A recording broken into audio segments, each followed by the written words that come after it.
Praise God, folks. This is Truth Speaker. This is just a little quick vid. I'm getting a lot of requests in. This is about the Trayvon Martin case, the Jordan Davis case, which is about stand your ground, the same thing. And the name of this is America, Trayvon Martin, and Jordan Davis cases. Justice or just us? Let me expound on what I'm saying. You know, there are people, instead of getting Americans together to fight the different problems that we face every day and getting the races, okay, people of all ethnic background to understand one another. You have people capitalizing on this for their own selfish gain, so they get more media attention. You know, I'm going to tell you, and this is both sides of the political parties here doing this. And I want to say something. And color has nothing to do with the statement that I'm making. I'm not racist. I have never seen such a conclave of so-called intellectual buffoons and miscreants in all my life. I have some of the most ridiculous statements that I'm hearing come from people who are supposed to be intellectual giants. And let me tell you something. Your intellect has nothing to do with wisdom. I'll repeat that again. Wisdom and intellect are not one and the same, regardless to what people are telling you.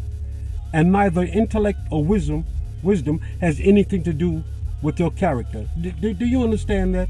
That's why you can have people who are extremely intelligent but have the morals of a dog and have no wisdom at all. It has been said, I think I'm pronouncing his name right, Eliyahu in the book of Job, I think it's the 31st chapter, said, great men are not always wise, nor men of many days understand judgment. In other words, just because you're old does not mean that you are wise.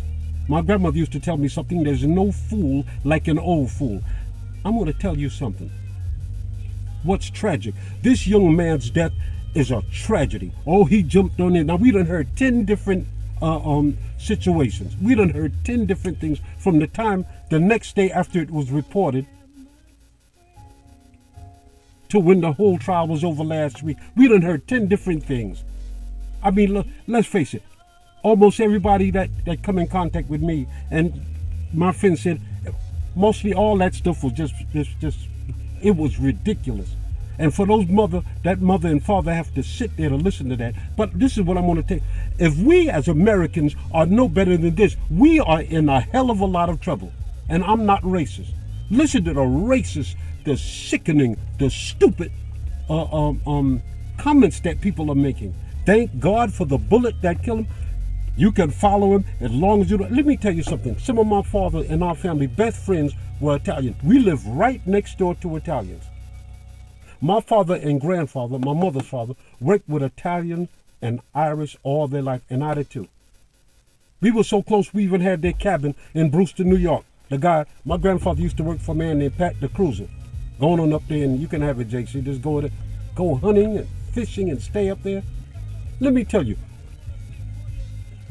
I'm going to make this statement clear. You bet not follow one of them Italians that mean. You better not. And so one of them Irish fellas, oh my good, I can imagine. Look, let me tell you, those guys were very friendly, but they were extremely dangerous. You had better not follow none of them. Now did I say anything racist? What I'm saying is these politicians are passing these laws that are against what the public want. Do you understand me? They're going against you. They're putting one against. Look at that media, what they're doing. All they're doing is took a bad situation and intensified it. Do you understand? Look at it. It's getting worse. I've never seen such racism in America. God has nothing to do with this. Let me tell you. In Acts chapter 17, verse 26, God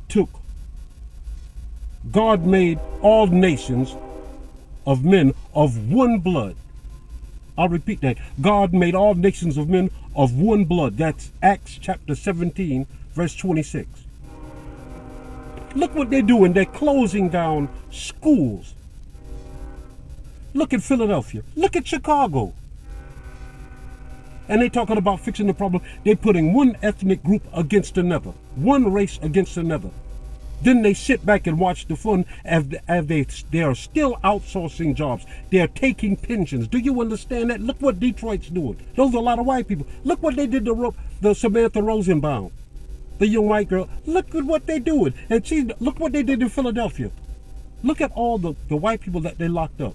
See, this is not about color. They want you to think it is, so they'll have one fighting against the other while they make more ungodly laws and put us into a one world, one global world economy. Do you understand that? This is how the sin nature in man. You see how vile and filthy these politicians are? That's where the problem is coming from. These vile politicians. They know very well that the laws they put in place might appeal to some group, but it won't appeal to everybody. And they'll just put one ethnic group against another, battling over crumbs. Do you know what percentage of lawyers that are not working that are suing the Bar Association? 32%. Do you know how many, the young men, the minority group, 40% unemployed? Do you understand that? Do you? Unemployment is literally at 14%. But you don't hear them say that, but that's what it is. It's actually far more when you count those who stop looking. We have to have God in this more than ever. And they're taking God out. Do you understand that? That's why, to put one ethnic group against another. Like I said, some of my greatest friends, some of my parents, and all the people I work with, every different ethnic background you can think of. And I mean, some of these guys, we were all nice, but you bet not to follow them home. God, you take your life in your hand. And mostly all them guys carried guns. And I'm talking about white guys. Am I racist? No, they were some of my best friends. So what we have to do is stand, unite. Look what they're doing. Look how they war on women. I tell you this, most of your politicians are just like your lawyers, as full of crap as a constipated elephant. A lawyer is nothing but a paid liar, going to the highest bidder. That's all. And your politicians are in the pockets of special interest groups. That's why they're making all these deranged laws. Look at what they're telling women what to do with their own body. They've taken pensions and retirement plans. Look at what they're doing. Please, let's not fall into their filthiness. Pray, ask God for direction, and vote these people out of office before they won't be in America, because that's their plan. God bless you, folks. Keep the faith and pray and fight for justice, not just us. God bless.